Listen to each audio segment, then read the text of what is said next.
অনেক দিন ধরে শুনে আসছি যে মেয়েদের পেটে কোনো কথা থাকে না। তো মেয়েদের পেটে কেন কথা থাকে না এই ব্যাপারটিকে অনুসন্ধান করতে গিয়ে জানতে পারলাম, আর তোমাদের সঙ্গে শেয়ার করতে চলে আসলাম। তো হ্যালো বন্ধুরা, নতুন একটা ভিডিওতে তোমাদের সবাইকে স্বাগত। তো মেন কথায় আসি, মহাভারত কম বেশি আমরা সবাই দেখেছি।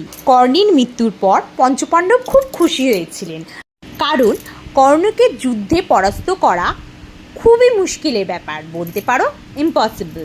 এমন সময় কুন্তির চোখে জল দেখে কুন্তির ছোট ছেলে যুধিষ্ঠির তার চোখের জলের কারণ জানতে চাওয়ায় কুন্তি জানায় যে কর্ণ ছিল তার বড় ছেলে।